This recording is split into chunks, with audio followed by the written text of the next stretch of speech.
तो बीएसएफ में 17,000 वैकेंसी आ रही थी। क्या हुआ उसका कुछ नहीं पता। एक नोटिस जारी किया गया था, मतलब अखबार की कटिंग थी कि भाई 17,000 वैकेंसी आने वाली है। कैसे कैसे आने वाली है, सबने वीडियो बनाए, व्यू पाए और निकल गए। अब उन 17,000 वैकेंसी जो बीएसएफ में आने वाली थी, कोई जिक्र नहीं कर रहा है कि किस तरह से ये वैकेंसी होने वाली है।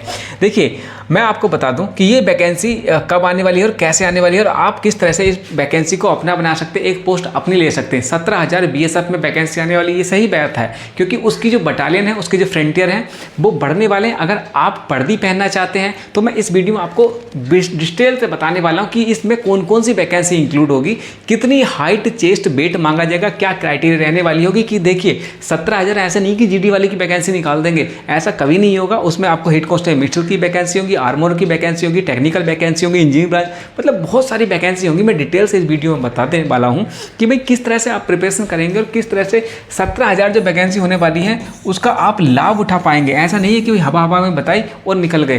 तो बहुत सारी चीज़ें इस वीडियो में बताने वाला हूँ, तो लगे रहिए। और ये जो फीती देख रहे हैं ना, ये होती है हेड कांस्टेबल वाली, ये होती है हेड कांस्टेबल वाली। ये जीडी में भी होता है, ये कम्युनिकेशन में भी होता है, ये कम्युनिकेशन वाले में भी होता है, और ये अलग ये ट्रेड में भी होता है। ये आपको आर्मोरर में देखने को मिलेगा। तो पता कैसे चलेगा, मतलब बहुत सारी वीडियो में इसमें आपको जानकारी देने वाला हूँ। बेसिकली 17,000 वैकेंसी बीएसएफ में आने वाली है, किस किस तरह से रहने वाली है उसके बारे में बात करेंगे। चलिए बढ़ते हैं वीडियो में। सबसे पहले मैं बता दूं कि किस बिहाफ पे बता रहे थे सब कि भाई आपकी 17,000 वैकेंसी होने वाली हैं। बिहाफ का एक ये जो है आप देख रहे हैं, ये आज तक की न्यूज़ थी, जिसमें क्या बात बताया गया था, भारत पाकिस्तान में तनाव के बीच आगे की सुरक्षा चिंताओं को दूर करने के लिए केंद्र सरकार ने बड़ा कदम उठाया है। सीमा सुरक्षा बल बीएसएफ को 16 नई बटालियन, पाकिस्तान और बांग्लादेश की सीमाओं के लिए 2 क्षेत्रीय मुख्यालयों की मंजूरी देने का फैसला किया है। इन बटालियनों में लगभग 17,000 ये कहीं नहीं लिखा कि फिक्स है। ये जो 17,000 वैकेंसी है, ये घट भी सकती है और ये बढ़ भी सकती है। ऐसा नहीं कि फिक्स है, ज़्यादा भी हो सकती है, कम भी हो सकती है। यह फैसला बढ़ती सुरक्षा चुनौती और सीमा की चौकसी को मजबूत करेगा। जो 17,000 जवान आएंगे उसमें आपकी सीमा की सुरक्षा और सीमा चौकियों की चौकसी बढ़ेगी। आगे क्या है, कहा जा रहा है कि इन नई बटालियों की स्थापना से बीएसएफ को अपनी सीमा सुरक्षा की मूल प्राथमिकता में मदद मिलेगी। सूत्रों के मुताबिक पश्चिम और पूर्व कमान के लिए 2 अग्रिम मुख्यालयों के गठन को भी केंद्र गृह मंत्रालय की मंजूरी मिल गई है। जम्मू में एक नया सेक्टर स्थापित किया जाएगा, जिसमें जम्मू और पंजाब के भारतीय पाकिस्तान अंतर्राष्ट्रीय सीमा की सुरक्षा मजबूत होगी। दूसरी तरफ मिजोरम में एक मुख्यालय बांग्लादेश सीमा की निगरानी करेगा। ठीक है, तो ये बातें हो रही थी। एक ये बीएसएफ का इसका आज तक का फिर ये नोटिस आ गया था। इसमें लिखा था कि बीएसएफ को जल्द मिलेगा 16 नई बटालियन, 2 हेडक्वार्टर को मंजूरी, पहलगाम हमले के बाद केंद्र का बड़ा फैसला। तो ये जो 17,000 की वैकेंसी बताई जा रही थी ना कि भाई 17,000 ये आपकी जो पोस्ट है 17,000 होने वाली है, ऐसा कहीं नहीं है कि आपका 17,000 होने वाला है।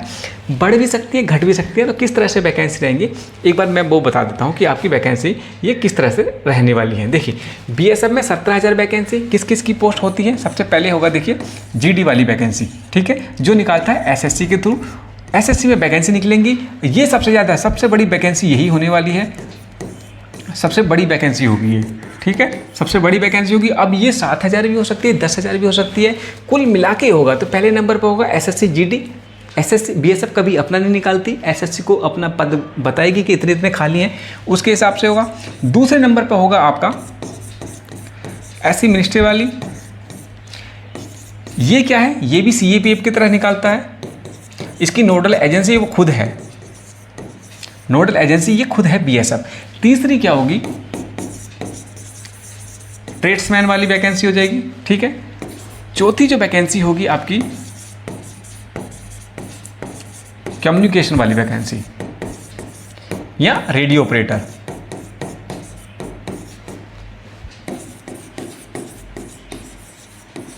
ये रेडियो ऑपरेटर वाली वैकेंसी हो जाएगी। पांचवी जो वैकेंसी होगी आपकी, ये होगी आपकी आर्मोरर वैकेंसी। इसमें जो देख रहे हैं ना, ट्रेड्समैन वाली जो वैकेंसी की बात कर रहे हैं, इसमें आप बहुत सारी ट्रेड्स आती हैं। इसमें आपकी आ जाएगी माली आ जाएगा, कुक आ जाएगा, वाटर कैरियर आ जाएगा, इसमें आपको प्लम्बर वाले आ जाएंगे, जो बाहर ग्राउंड में काम करते हैं वो आ जाएंगे। तो इसमें बहुत सारी वैकेंसी जाएंगी। उसके साथ साथ आपकी जो छठी वैकेंसी होगी वो होगी ड्राइवर की। ये भी वैकेंसी होने वाली है। ये नहीं 17 के 17 आपकी जीडी की वैकेंसी निकाल देंगे। इसके बाद और कौन सी वैकेंसी होगी? आपकी जीडी की होगी, कम्युनिकेशन की होगी, ट्रेड्स की होगी, आर्मोरर होगी, ड्राइवर की होगी। तो लमसम माना जाए तो ये वैकेंसी आपकी रहने वाली है। और इसके बिहाफ पे अब ये तो हो गई ये कांस्टेबल से लेकर और ऑफिसर तक की वैकेंसी होगी। ये नहीं कि भाई नीचे वालों की वैकेंसी होगी। ये एसी एलडीसी वाली, भाई एसी वाली चलेगी, कमांडेंट आगे तक की वैकेंसी होने वाली, क्योंकि एसी से ही आगे जाते हैं। तो ये वैकेंसी रहने वाली है। अब किस तरह से क्या क्या रिक्वायरमेंट रहेगी एक बार मैं वो बता देता हूँ आपको कि किस तरह से ये वैकेंसी रहने वाली है। अगर हम बीएसएफ जीडी की बात करें तो सबसे ज़्यादा मैं बता रहा था कि सबसे ज़्यादा वैकेंसी होगी इसी में होगी। और क्या रहने वाली है, देखिए सबसे पहले आपको जो हाइट है 170 सेंटीमीटर, क्वालिफिकेशन, जो क्वालिफिकेशन आपकी वो 10th मांगते हैं। 10th अगर पास हैं आप किसी भी रिकॉग्नाइज्ड बोर्ड से तो आप इसके लिए एलिजिबल हो जाते हैं। 18 से 23 साल एज होनी चाहिए आपके पास, 18 से 23 साल। यहाँ पर 2 कैटेगरी आ जाती है। अगर आप SC और ST तो आपको 5 साल की छूट मिलेगी, लेकिन आप OBC हैं 3 साल की छूट यहाँ पर आपको देखने को मिलने वाली है। ये बात हो गई। उसके साथ साथ आपकी सिलेक्शन प्रक्रिया क्या रहेगी? देखिए सिलेक्शन प्रक्रिया में आपको सबसे पहले आपको PT PST हो जाएगा, एग्ज़ाम हो जाएगा। आपको पहले एग्ज़ाम देखने को मिलेगा, उसके बाद PET PST, उसके बाद मेडिकल,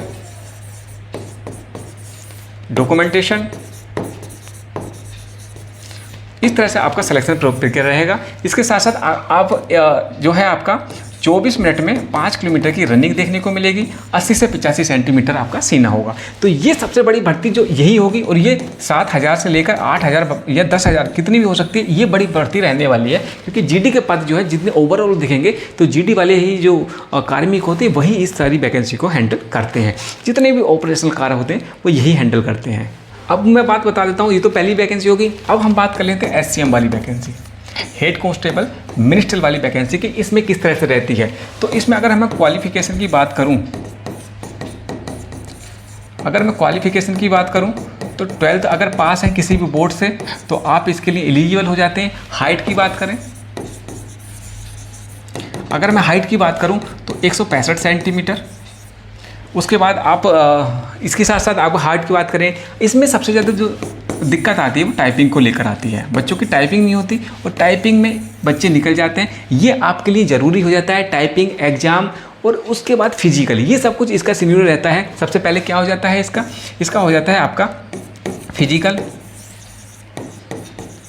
उसके बाद होगा रिटिन आपका, उसके बाद होगी टाइपिंग आपकी, उसके बाद होगा आपका मेडिकल। तो ये प्रक्रिया आपकी रहेगी। अगर आप हेड कांस्टेबल मिनिस्टर की तैयारी करते हैं तो ये सब कुछ आपको देखने को मिलेगा। इसी तरह से आपको सिलेक्शन लेना होगा BSF हेड कांस्टेबल मिनिस्टर में। अगर मैं ट्रेड्समैन की बात करूं, अगर हम ट्रेड्समैन की बात करें किसमें, BSF में, तो देखिए क्वालिफिकेशन की हम बात करते हैं। पहले क्या क्वालिफिकेशन होना चाहिए? अगर आप 10th पास हैं आप एलिजिबल हो जाते हैं। हाइट की बात करें 165 सेंटीमीटर। उसके बाद क्या होता है इसमें, एज की बात करें 18 से 25 साल। SC हैं, ST हैं, 5 साल की छूट हो जाएगी। OBC हैं आप, 3 साल की छूट हो जाएगी। ठीक है, इसमें कुछ क्राइटेरिया होती है, कुछ जो अगर मान लीजिएगा आप कुक में देखते हैं या वाटर कैरियर में देखते हैं या तो इसमें आपको एक सर्टिफिकेट की ज़रूरत होती है, NQF लेवल 1। ठीक है, कौन सा? NQF level 1। अगर आपके पास ये सर्टिफिकेट नहीं है तो आप इस भर्ती को नहीं देख सकते। तो ये सारे डॉक्यूमेंट्स NFQ अगर कुक का देखते हैं तो ये वाले आप जो डॉक्यूमेंट्स हैं उसको कंप्लीट करा लेंगे तो आप इसके लिए एलिजिबल हो जाएंगे। उसके बाद मैं बढ़ता हूँ आपकी अगली वाली वैकेंसी के लिए, जो होगी आपकी संचार के थ्रू। ये होगी आपकी रेडियो ऑपरेटर।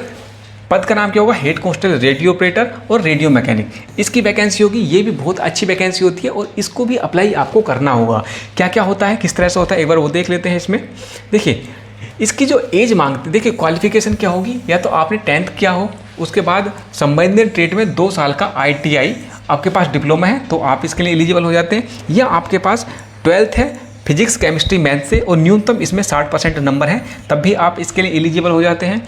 तो एक तो ये हो गया, यहाँ पे 10th हो, आप 18 से 25 साल इसकी एज होती है, और OBC के लिए 5 साल की छूट होती है, 3 साल की, और SC ST के लिए 5 साल की छूट यहाँ पर देखने को मिलती है।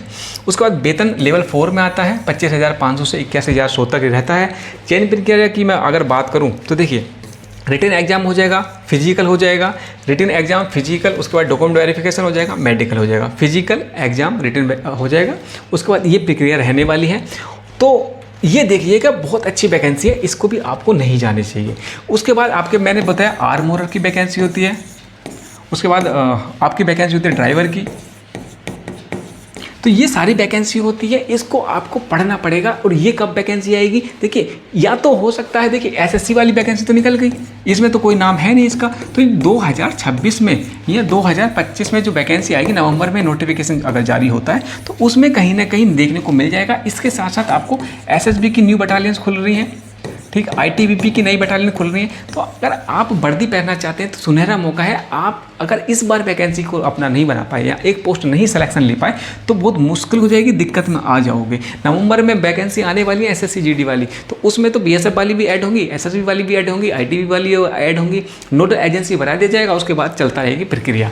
तो ये वाली वैकेंसी जो हम बात कर रहे थे ना 17,000 वैकेंसी, उसमें ओनली GD वाली ही नहीं, उसमें अलग अलग तरह की प्रक्रिया होती है, अलग अलग वैकेंसी आएंगी, अलग अलग रिक्वायरमेंट होगा। तो डॉक्यूमेंट्स बनवा लीजिएगा, जो भी रिक्वायरमेंट होती है डॉक्यूमेंट्स बनवा लीजिएगा। साथ ही साथ देख लीजिएगा कि भाई किस पर्टिकुलर आप एग्जाम को देना चाहते हैं, उससे रिलेटेड आप देखिए, जानकारी लीजिए, जिससे कि आपको सिलेक्शन लेने में दिक्कत ना हो।